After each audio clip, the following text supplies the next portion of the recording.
Pro Sports is going to start letting active athletes do beer commercials. So our question is, which player would you like to hoist a beer with? Hey, how about a beer made with pine needles or one made with basil? We're going to crack open some herbal beers. Don't know how I feel about those, but there you go. He's Joe Sixpack. I'm Glen Macnow. We're at the Yuengling Brewing Company in Pottsville, Pennsylvania for this week's episode of What's Brewing.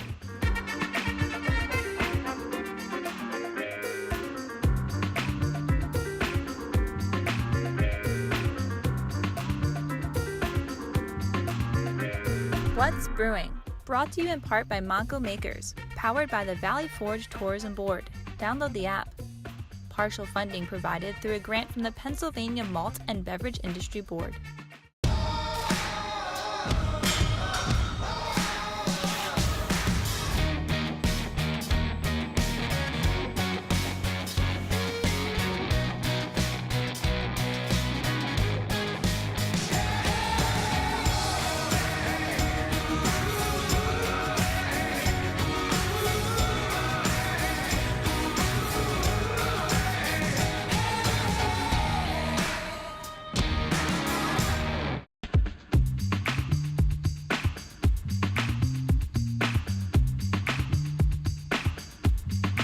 Hey, welcome to What's Brewing. I'm Glen Macnow. He's Joe Sixpack, this country's foremost authority on beer. I build you up a little bit more. A little bit more each week. Every episode. We are delighted this week to be in Pottsville, Pennsylvania, at the home of the America's oldest and America's largest American-owned brewery. I got that right.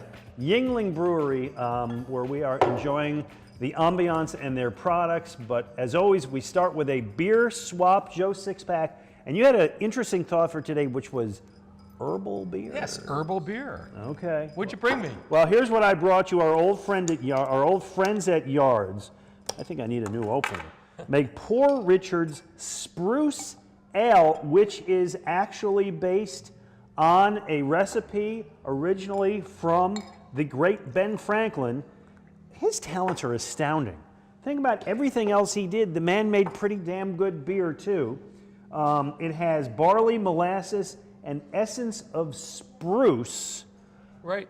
Spruce is a pretty cool thing to add to a beer. I mean, normally you would think of beer being flavored with hops. That's what bitters the beer. But Franklin was making taste beer it right in there. Absolutely. That's a forest in your mouth. Right, Christmas tree. Yeah, it really is. When we went to Yards, if you remember, they showed us the spruce that they use in this thing. Yeah.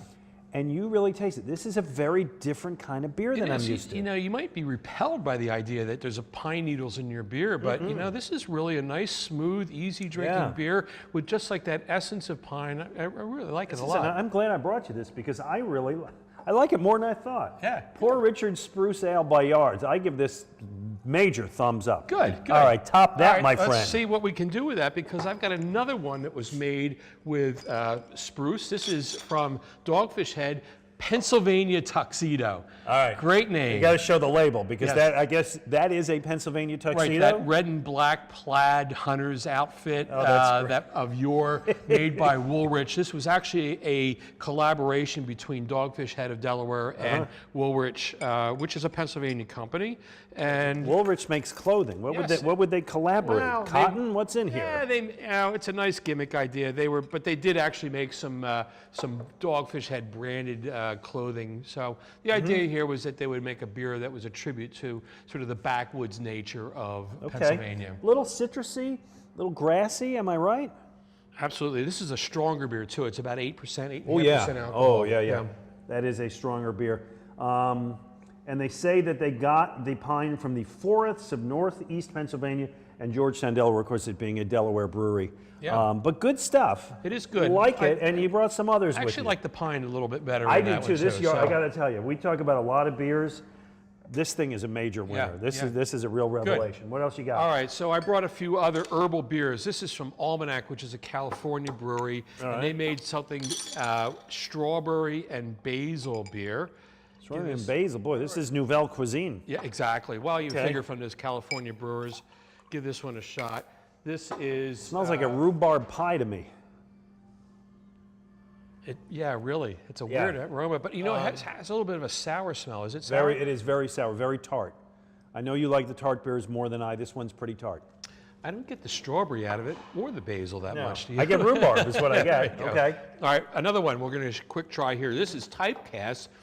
This is more up your alley, I think. This is a New England farmhouse IPA. Typecast, which is a collaborative brewery, a beer made by one of your favorites, which is Lawson's. Is it? And also Two Roads. Those are two really good New England brewers. As you know, I'm kind of partial to that stuff, and I love the New England IPAs.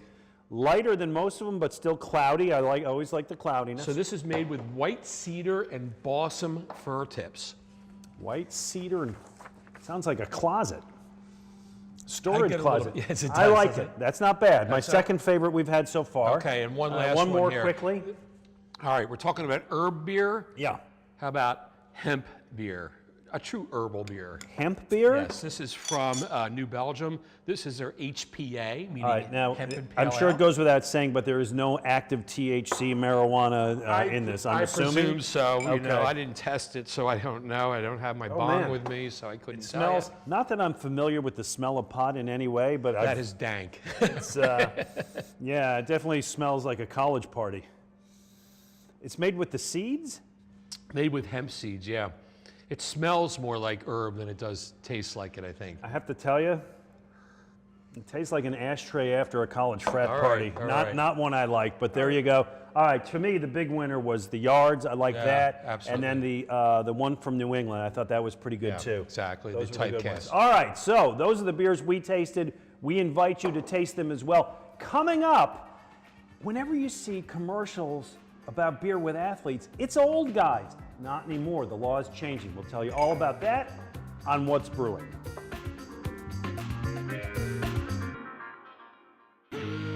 Why walk when you can fly?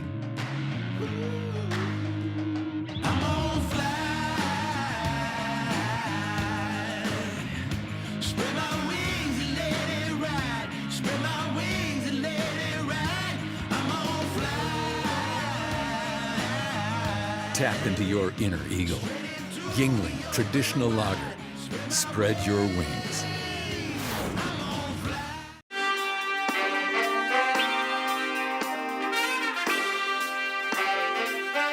Hi, welcome back to What's Brewing. We are at the Yuengling Brewing Company in Pottsville, PA, where I'm drinking a black and tan.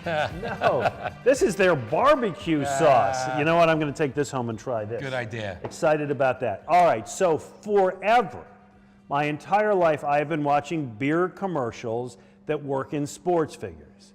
And Joe Sixpack, as long as I have been doing that, they have never been active athletes. No, they've always been those retired jocks that you would see in the Miller Lite commercials or whatever commercial it was. Well, those Always are the ones that retired. everybody remembers. From the time I was a kid, they were running those. In fact, we're going to run one of my favorites. This is everybody's favorite Philadelphian, Joe Frazier, doing a great Miller Lite commercial back in the day. When you order a beer, do like Smoking Joe. Order light beer from Miller and say no more. It's got the third less calories than the regular beer. Light tastes great, y'all, but listen here. It's not the thing that makes me shout. Light's less filling, and that really knocks me out. I love that commercial. That's great stuff. And of course, that's after Joe Frazier retired as a fighter, tried to make it as a nightclub singer. He's actually not bad. Listen, he could sing a little bit. I will give him that. It's changing though now. The NFL still specifically bars its players from doing alcohol ads. Right.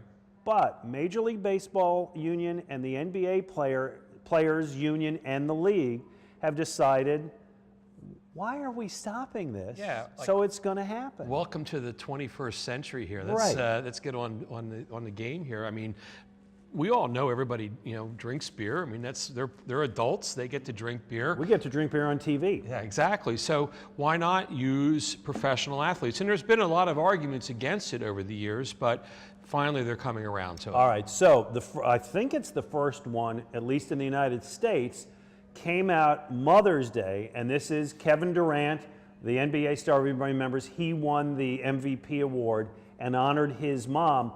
Believe it or not, this is a beer commercial. you can do anything. And no matter what, I will always love you.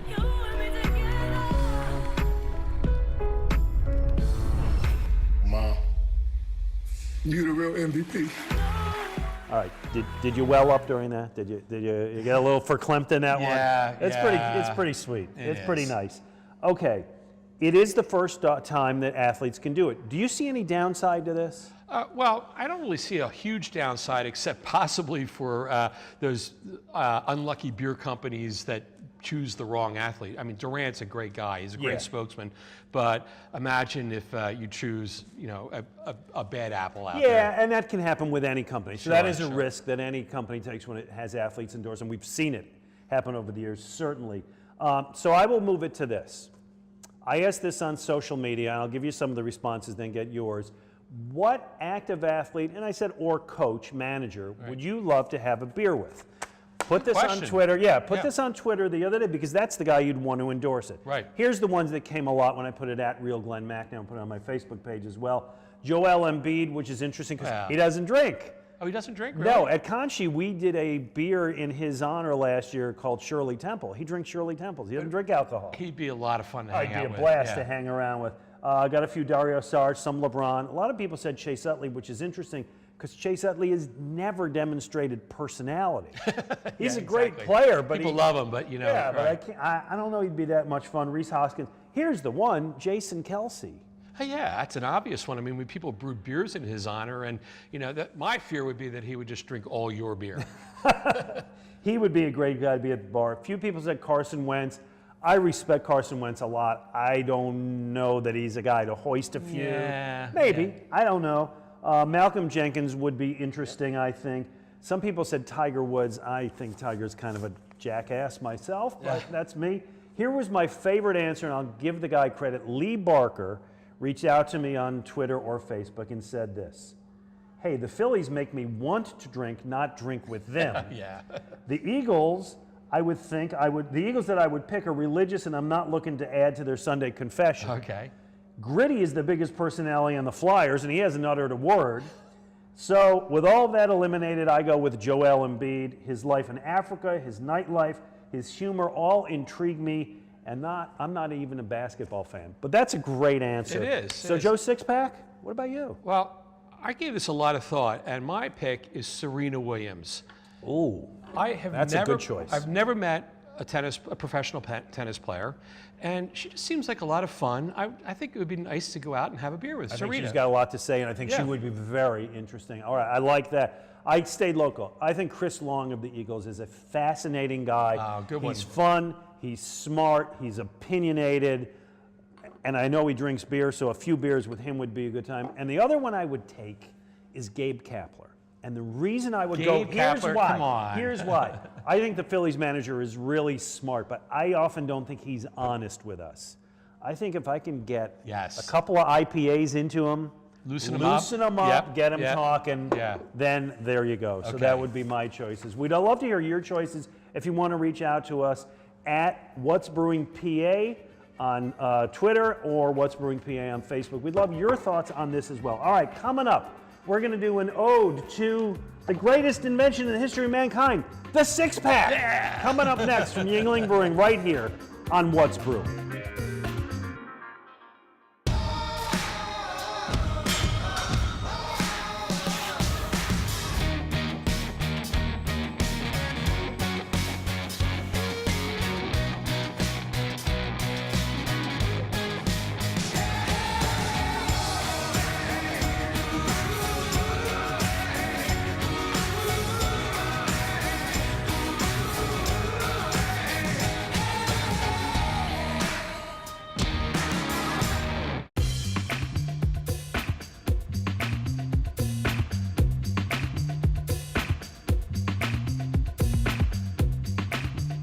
We're back at Yuengling Brewery here in Pottsville, PA.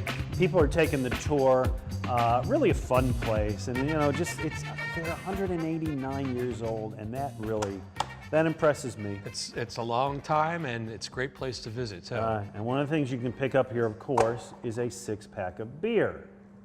You can pick up a six-pack of beer anywhere, and Joe Sixpack Amazingly, they named this after you, which is very impressive. It's a coincidence, I think. It's nothing more than that. You were born with the name to do this job, but we're coming up on an anniversary of the six-pack, is that right? Yeah, we're talking about, what, well, let's see, 80th anniversary, I think. Wow. So-called 80th anniversary. There's a lot of doubt about the real history of the six-pack because various beer companies have claimed that they were the inventor of it. I see. So it's disputed. Okay, well, so there is some argument that it actually is Coca-Cola that invented the six-pack for soda. Right, so before you want to have that as part of it? Well, why not? Because, listen, there's plenty of beverages available by the six-pack, and frankly, Coca-Cola really was way out as far as a marketing company. They really knew their stuff, and the evidence shows that they made the idea of a six-pack first, and then beer companies started to copy them. Okay, one of the stories that I read in doing the research for this says that back in the 1950s, which I guess would be 80, no, that wouldn't be, it would be back in the 40s, whatever it was, but beer companies did research, I guess misogynistic research if you want to be honest, right, and determined that this, which is 72 ounces, was about the perfect or the maximum size that a housewife would be able to carry home from the supermarket. Remember, most states, they've been selling beer in supermarkets. Right. I don't know if that's true or not. It sounds reasonable to me. They hired 50 ladies and said, try this, what can you carry? It's about what I can carry too. It is the perfect size, Yeah. and you've also said to me that it's based on how much they think you can drink in one night. Yeah, which speaks more to you than to me, let's be honest. Well, these days I can't get through half of a six-pack, I think, so maybe split it with somebody. All right, now, two things about this. More cans than bottles anymore, and the cans have usually come with those six-pack rings, which proved to be a real problem. Yeah, for marine life, they basically strangle fish and other creatures, so they've been a real problem. And in recent years, we've seen a evolution towards what they call six-pack caps that sort of sit right on top of the can. And then there's been other ones. We came across one in Florida, where they're fishing a lot. That is an edible six-pack ring. Edible. So if you finish your beer and you're hungry, you just eat the cap? Precisely. That's what I would do too. Okay, and Carlsberg, the brewer out of Denmark, now makes one which are kind of magnets or a glue, they say, that they just stick together and you pull them apart. And they said the big attraction is when you pull the can apart, it makes this great pop noise. And they sell the six-packs just on the basis of that. So glued together six-packs. You don't see a problem with that, maybe? I mean, we have a tough time opening these beers sometimes. Could be. I have a tough time believing that. One other issue in this regard, okay? It's a nice 12-ounce can. This is a nice 12-ounce bottle. But again, the world is changing a little bit. A lot of craft beers, I know including us at Conshohocken Brewing Company, we do the pounders. Right. The 16-ouncers. So the six-pack is now becoming more the 4-pack of the pounders. Right. You used to be able to buy a 6-pack of pounders, but these days the craft brewers are moving into 4-packs of beers with the 16 ounces. I think it's somewhat sacrilegious given my name. Yes. Don't want to be called Joe 4-pack. Come on. It doesn't work so well. And there's another issue too, and that's the pricing that goes into that. If you think about it, a 4-pack is actually less beer than you'll get out of a 6-pack. So you got to be careful about what you're paying. All right, but just know that whenever you try one of these, there's a lot of history with this thing. There was a lot of market research, and it is one of those perfect products that I love and respect. Iconic. Put the 6-pack in the Beer Hall of Fame. All right, other news. We have been doing since the start of our show a IPA brew down of Pennsylvania IPAs. We're moving right along. Yes, we finally entered the round of 8. Ooh, so we're getting down there. Yes, and we've primetime television now. There we go. People will pay attention. So we have divided the state up into Philadelphia, the Philly Burbs, Central Pennsylvania, and the western part of the state, which is where this week's matchup took place between Penn IPA, really a great beer, and Voodoo Hoodoo. Ooh. Great name. Who do that voodoo? Well, Voodoo Hoodoo from Meadville, PA. They won. They took about 65% of the vote online, and they're going to move on as the first of our final 4. Oh, very good. Congratulations to them. All right, when we come back, we are going to talk with one of the people taking this brewery, Yuengling Brewery, into the future, right here on What's Brewing. Why walk when you can fly?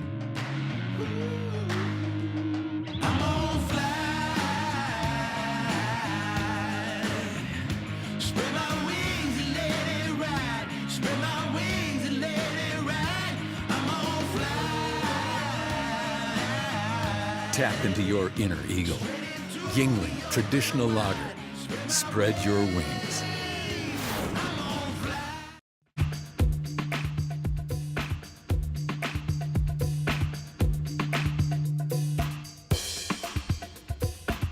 Welcome back to What's Brewing. We've been delighted this week and on our last show to be at Yuengling Brewery in Pottsville, Pennsylvania, America's oldest brewery, America's largest, American-owned brewery, 6 generations in the family, and we are joined by Wendy Yuengling, Chief Administrative Officer, one of 4 sisters taking this business forward. And I just want to say before we start, I moved to Pennsylvania in 1987.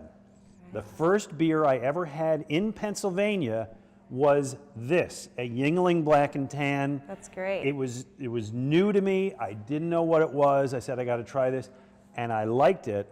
I don't see it as much as I wish I did, but I got to tell you, Wendy, I've always thought this is a really nice beer. It is. It's a great product. And in '87, you probably drank that in a 16-ounce can because that was one of our popular packages back then. Might have been. Yep. That might be what attracted me. But here's to you. I really like it. Tell us a little bit Cheers. about Cheers. the history of this beer and the history of Yuengling. So Black and Tan has a great story. It was actually a local account in Berks County that was mixing our porter and our ale, and they were making a traditional half and half. And they came to us and they wanted to do something in draft, so we started making these pre-mixed Black and Tan, and that's really a brand that helped us take off in the mid-'80s until lager was introduced. How's it different from porter?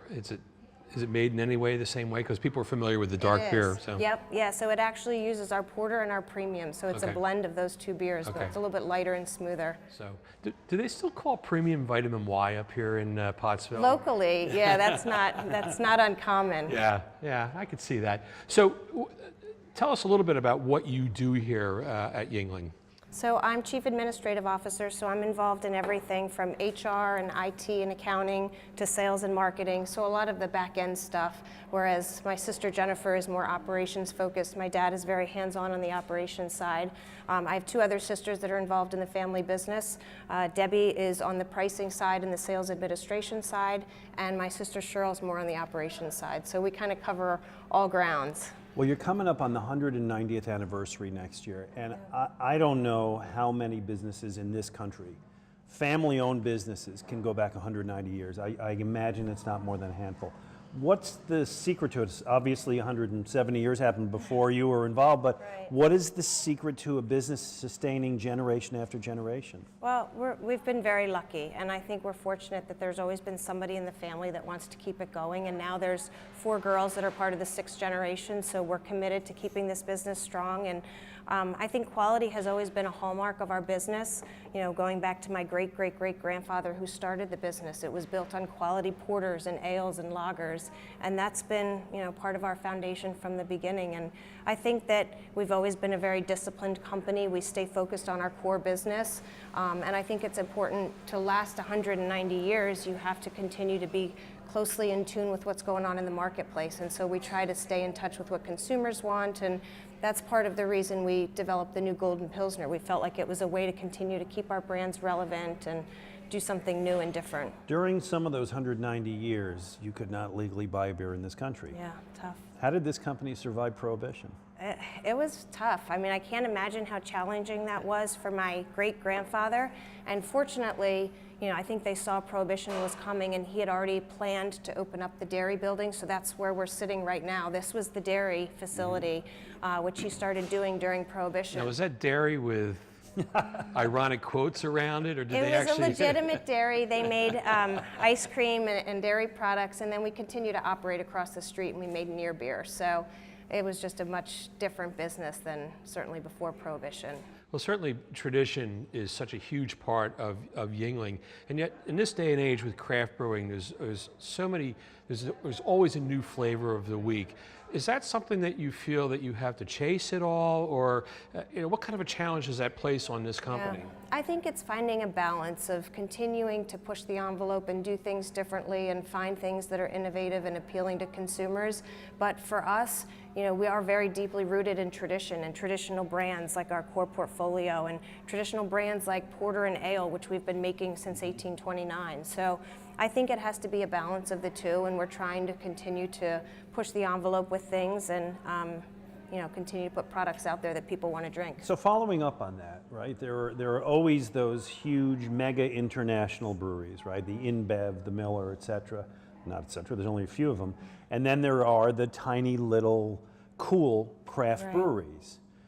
Where are you guys in that grand scope of things? What's your place? Yeah, we're somewhere in the middle, I would say. I think we have a very strong local following here in Pottsville and down in Tampa, and certainly in Pennsylvania. I mean, we wouldn't be here For today. people who don't know, you have another brewery down in Tampa. We do. We have two states. We have 2 breweries in Pottsville and 1 down in Tampa.